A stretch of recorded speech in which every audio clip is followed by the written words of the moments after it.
Good morning. Good morning. Happy Mother's Day. Indeed, it's Mother's Day, and our reading of the thought for the day and the prayer is from Ernest Holmes 365, and it is for May 8th, and it applies. So um, he says, I know there is but one power in the universe, and that power is God. That power manifests in and through all form, all people, all conditions, and so is at the very center of my being. This God power is me. This power is life itself, and its nature is love, all good. It contains all wisdom, peace, joy, and strength. At the center of my being, I feel this perfection in me. I know it is all around me. Everywhere I turn, I behold it. It is my whole being. Every cell and atom of my being, my every thought and feeling, my every act is an expression of this God power. The intelligence within me is constantly guiding me. Clearly, I see the right thing for me to do. I know the right thing for me to say in every circumstance. This intelligence within me deals with every situation harmoniously. I find life thrilling, stimulating. I know that love protects its own. I know that love now makes clear the way before me, eliminating every seeming obstruction. I am guided into an ever-widening unfoldment of being, and I rest in perfect joy and peace. Home with all life, my every need is now fulfilled. And so it It's is. beautiful. The only problem when you read that is by the time you get done reading, I think, well, they're pretty much done. Yeah, that says it all. It That is, says it all. he's such He's a very complete. such a good writer. Yeah. Yeah. And so that is perfect for Mother's Day because we honor mothers for their unconditional love of their children. And Bob and I have been talking about how hard it is, especially for brand new mothers. Do you want to talk about it from your perspective, or Yeah, shall I? I've never been, I've never been I've pregnant. been called a mother, but I've never been a mother, not in this lifetime. But it just occurs to me that mothers are, and no matter how prepared they are, it's like you don't know how to ride a bicycle by watching somebody else do it, and you can actually have taken care of the bicycle for a long time, but that doesn't mean that you actually know how to ride one. And I'm not comparing having a baby with riding a bike, although I think You could. yeah, I'm comparing the two, yeah, and because you do fall down a lot. But I think, I think, I mean, I can remember when my son was born. The first thing you do is you look at it. Does he have all of his fingers and all of his toes? Does he have all his parts? Is he breathing okay? You're just so aware of this incredible thing that's just come into being that is so fragile and may go out of being in the same heartbeat that it came in with. And I think, oh my God! So I think it's an exhilarating, terrorizing experience. In addition to they start doing things that you didn't know they would do, and it requires lots of diapers, and you know, yeah, Well, let me go back from yeah, the woman's perspective. yeah. First of all, That's first all. of all, That's all there is to it. there's there are a lot of unknowns, Oh and you're yeah, sharing your body, and this little being is trampling on your bladder and a few other things, punching with elbows and looking little for the feet. remote. Yeah. And you have to see a doctor every month to make sure nothing is wrong. And so that in itself sets up kind of a fear Well, of the sure. unknown and what could happen. Yeah. Well, if you have to And see the doctor every month, there must be something wrong. You're just yeah. hoping everything is right. Yeah. And so then when you have this little demanding little creature Mhm. and you go home, first of all, you're not in the best of shape. You've just gone through a huge physical transition, and you're not healed yet, and your hormones are all over the place and changing from pregnant to non-pregnant, and this little creature is screaming every few hours and needs to be fed. I remember when I got home and I just got the bassinet ready, and I put him in the bassinet by our bed, and I thought, now it's nice and safe. And I look up and I had a big framed picture hanging on the wall right above that bassinet. And it just terrorized me because I realized, oh my God, I'm responsible for keeping this little thing alive. And that picture frame could fall off and hurt him. So it's just fraught with Vigilance. unknowns and fear. And I didn't know how to take care of a baby. You know, we used to have so many siblings that if you have 12 or 16 siblings, you know, that you see new babies being cared for and you know what to do. But nowadays that isn't so. And so when it comes to the care of it, you really don't know what to do. I know my mother didn't know what to do for the first the first 2 months. She kept me in a dresser drawer. Sure, that's a Yeah, good place, yeah, actually. I yeah. thought I was going to have to And do my that. father kept saying, "Just close the damn drawer." And I said, "No, no, no. If he Uh, cries, close the door." So, and then as the child grows up, you know, as a mother, you're always a little bit fearful of what could happen to it. And Yeah. so for me, it was a great blessing when I encountered this teaching, and my children were 2 and 7. And we learned about how our thoughts and feelings create our experience. And we were taught that when you worry, you're actually creating the very thing you don't want to experience. And so it really helped me alleviate that worrying that goes along with so much mothering, or so many mothers. And it's a real practice to catch yourself and turn that around to an affirmative statement about your child's well-being. So what we know is that at the cellular level and at the cosmic level, we're all connected and we remain connected. And mothers are especially connected to their children. And so why that's also very important is that even today, the thoughts you hold and the love that you feel for your child still has an impact and still has an effect on the child.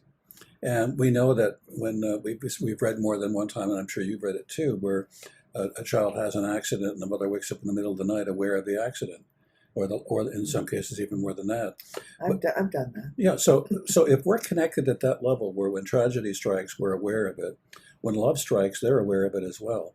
And what we can do and those of us that have been parents and think we're done with that, we actually can continue to send love to our children. And mothers, unlike anyone else on the planet, can send love to their children in a way that no one else can. And that's really, really important. And I also believe that it even works from the other side. I really believe that even after our children, if they pass before us, we can love them on the other side as well. And I know from parents or from mothers that have talked to me about their children and how they have prayed for their children on the other side. They wished them well and sent them love. It's not uncommon for their children to come back and say, "Thanks, Mom, I'm still here, and things are going well for me. It's there's no burdens here." But that love bond is more than just a bond. That love is part of what is created in the universe we're living in. And I say that because I want you to think about how the way you create inspires the world to be a better place. The way you love inspires everyone to love more. There are no extra lovers. So all of us, as we love, we learn how to love, we learn how to give and share. That is extended out into the universe, and mothers have a unique place in that. I think because mothers give up so much to have a child, they gain it just as much. Fathers don't give up as much, and therefore often don't even connect as well, or sometimes at all. And I think as I look at it, and having been a father, that's a tragic loss if that happens. Right. And you had that experience of caring for your I, son, and you didn't know anything about how to do it, and didn't even want. Well, yeah, the worst part of it was growing up in a family with 7 kids, all of which were unfortunately abused by my father. All I could think of is I don't think I want any kids because, first off, I don't know that I'll be any kind of a father at all. And all I could think of having children was the terror of what if I get it wrong, and I'm likely to because I have no experience. So I said, no, let's not do this.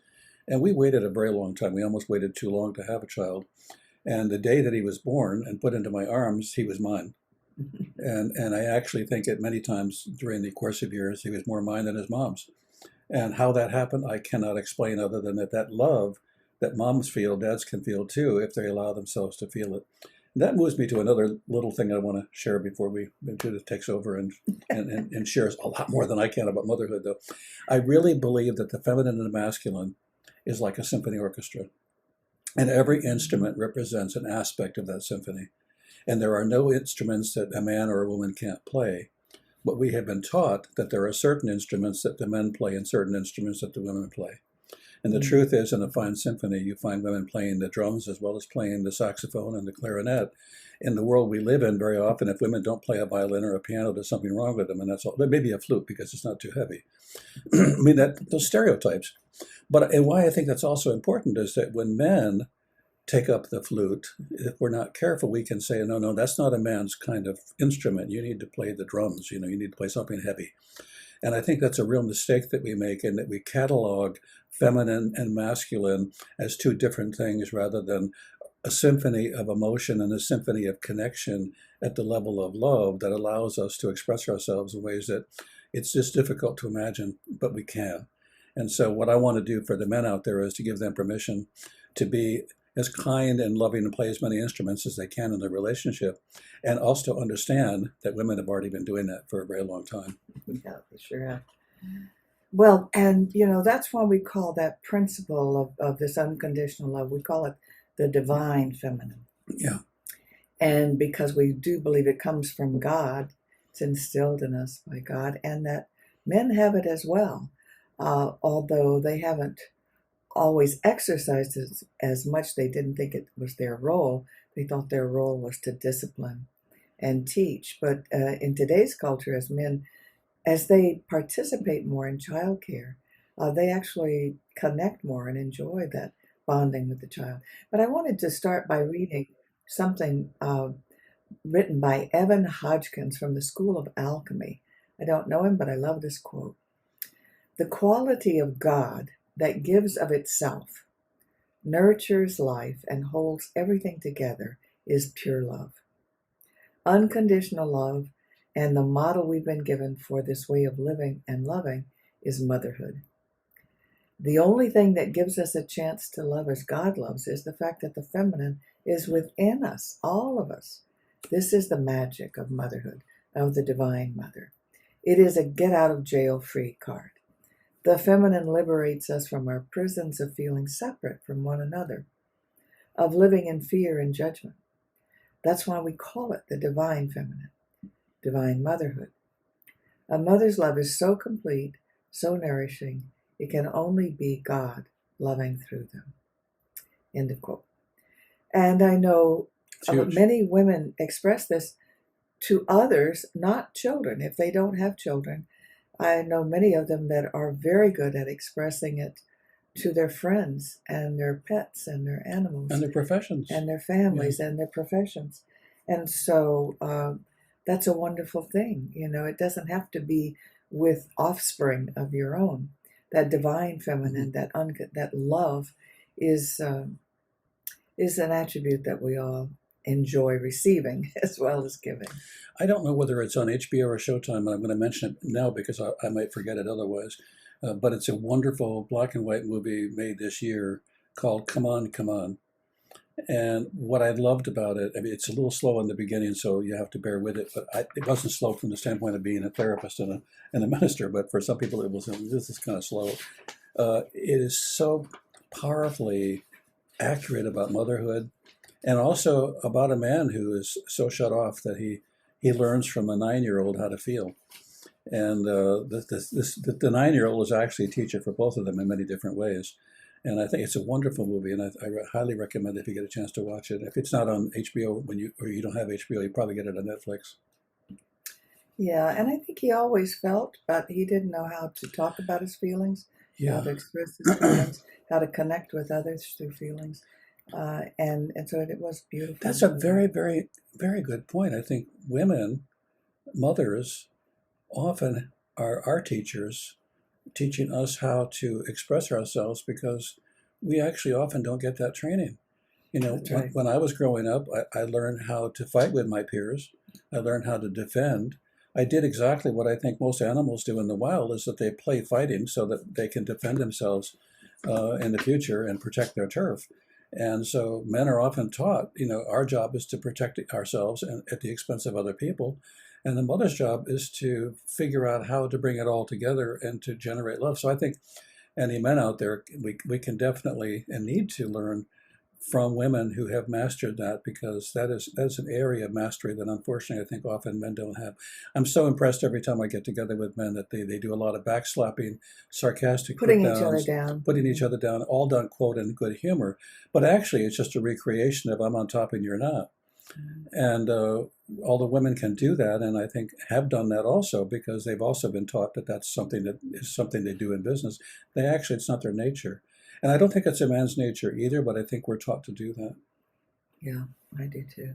But men feel they really don't know how to talk about it. So it is a very good thing for a mother to do, to give small children a vocabulary, and Yeah.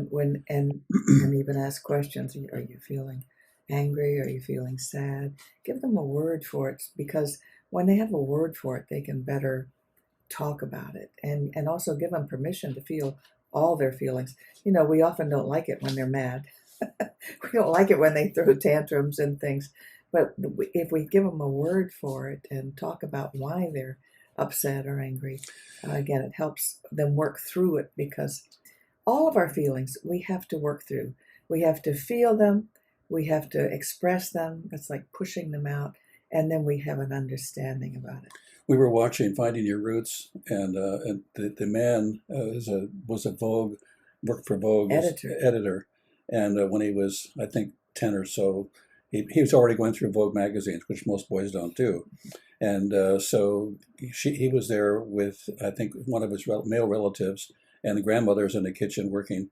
And so he said, "What do you want to do when you grow up?" He said, "I want to be an editor for Vogue." A fashion editor. Fashion editor for Vogue. And the first thing the man said was, "Men don't do that."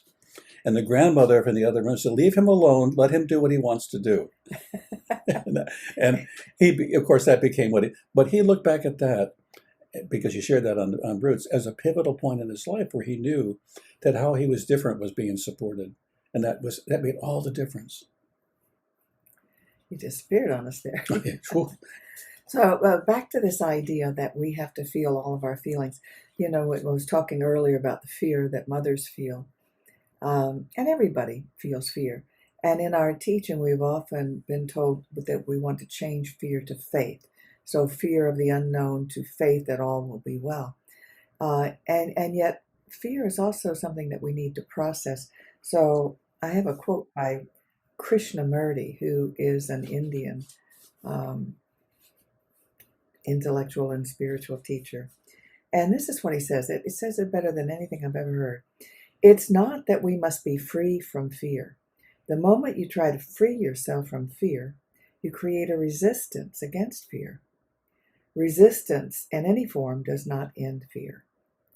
What's needed, rather than running away or controlling or suppressing or any other resistance, is understanding fear. That means watch it, learn about it, come directly into contact with it. We are to learn about fear, not how to escape from it. The same can be said about pain. Oh, yeah, that's true. That pain, the harder you resist it, the louder it gets, and the worse it is to deal with. And you start saying things, "I can't stand this, I won't stand this isn't fair, what's wrong with me?"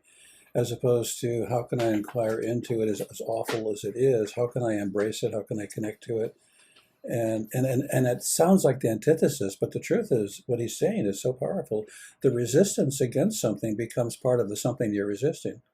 It has no other choice, because it's now primary, and it is your major objective.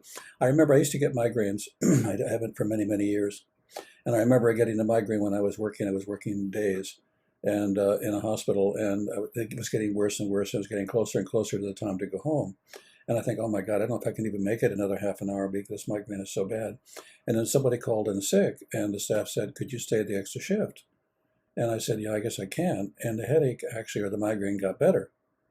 And it got better until about 11 o'clock, when it was almost time to go home again. It got worse again. And I thought what was interesting was I wasn't resisting the headache or the migraine any longer. I was simply understanding that I had it, and it was going to be whatever it was, and I needed to get back to work. When I gave it the attention that it shouldn't be, this is terrible, this is awful, that was not an inquiry into it. It was actually a resistance. This is not fair. I shouldn't have this. This is awful. And so when we can embrace the fear and ask ourselves what it's there to teach us, and how can I get through this with as much love and kindness as possible? It changes the whole complex. In other words, feel the fear and do it anyway. Yeah, that's exactly, Which, that's what my supervisor said in her own way, but right, and this is what mothers have to do, and yeah, fathers have to do, and it is the way we overcome. We're trying to overcome our lack of knowledge and experience, and you get that by doing. Um, Interestingly enough, Ralph Waldo Emerson even said, "Do the thing you fear, and the death of fear is certain." yeah, And I was thinking that that's even the treatment for phobias. I had success with a client that I was thrilled I was able to help her with. She had a terrible phobia about driving. She had some physical limitations, and so it had been decided she should never drive. And she got to a point where she wanted to, but she was terrified of it. And with using guided meditation and hypnosis, and her having the courage to try and start, she totally overcame it. So do the thing you're afraid of, and the fear will melt away. But that's part of understanding the fear. yeah. And the same thing could be said every time I ever have to get in the swimming pool, except in July and August. When I have to get in the swimming pool, I'm standing at the edge of thinking, "This, I can't, It's gonna be too there's cold. no way I can do this. I'll probably Freeze. I'll jump in and freeze and die." And I jump in, but what I know is that once I get in, I'll get better. I also know that I won't like getting in, and that's okay. But the longer I stand at the edge of the pool, the colder the pool seems to get. And so you have to say yes, but you always have to know that there is a bottom to the pool, that you can get out of the pool, that there's some safety for you, and then you jump in anyway. And then about 5 minutes, actually, it's perfect temperature today. And when I jumped in, it was absolutely too cold. But I think it's a great metaphor for so much of what we're afraid of. It always seems too cold or too hot. I wanted to say just a bit about unconditional love, Please. because we often attribute that to mothers. It's not always exercised by mothers, and I'll be brief with No, this. you're good. But Get another hour if you want. unconditional love means I love you no matter what you do. And a lot of parenting is conditional love. I will act loving to you if you behave in a way that pleases me. And if you won't, I'll punish you and send you to your room or put you in a corner I'll withhold love. or take away something that you like or take away my love. Yeah. And a better way to parent is to say, I love you, and, that behavior is not acceptable. So the unconditional part means I love you no matter what you do. And we believe that's the way God loves us. And that's something that we do see more often with mothers and children. Sometimes fathers are better at disowning their children because of behavior than mothers ever could do. Um, and we strive towards that unconditional love, but I do want to say that sometimes with people we encounter in the world who disappoint us, it's best not to love them. I mean, you can love them unconditionally, but you still need boundaries and limits. Mhm. And you can decide not to put yourself in that position where they hurt you or take advantage of you, and put distance there, put a wall up, and you may even choose not to ever see them or speak to them again. And that's self-protection. You can still love them, meaning I love you, you're a child of God. I choose not to interact with you anymore. I really love lions and tigers and bears, but I don't go in the cage with them. Right. And so whenever you're with a lion, a tiger, or a bear, oh my, you have to ask yourself, is this safe? Is it a safe place to go? You have to love from afar. You can, and you feed them and do what you need to do or can do to show that love. And but thank you. That was really, Yeah, and even very, very good. with spouses, if you have a spouse that's abusing you, you know, you need to love them from afar. Yes. And Yeah. even in our children, we call it tough love sometimes. For example, if the child becomes an addict or an alcoholic and is taking advantage of you financially or bailing them out all the time, we do have to set limits. You can still love them and say, I love you, but I am no longer But helping you in your addiction, but that but takes me giving you money or whatever. But that takes me right back to the very beginning when I was saying that that your love continues to make a difference, even if the person that you're loving doesn't know it, isn't in your presence. You can Right. love them from afar. You can love them on the other side. You can love them however you would love them, because we know that human beings, that all life forms continue forever and ever. They're not, they don't disappear because they disappear from our lives either in death or in distance and moving. And so continue to love as best you can. And it also keeps us in practice, because we know for us to practice loving helps us be better at loving. Right. So we're going to wrap up this part. Let's And do. yeah, and Let's close with a prayer. yeah, good idea. So I'm going to start, and you feel free to join me at the end Okay. too. So let's go within and connect with that part within us that is the divine, that is a part of God, and that is the essence of love itself. We know we express our love in many forms, and through and to our children is just one of those forms. So we know that each of us is a vessel of love and an expression of love.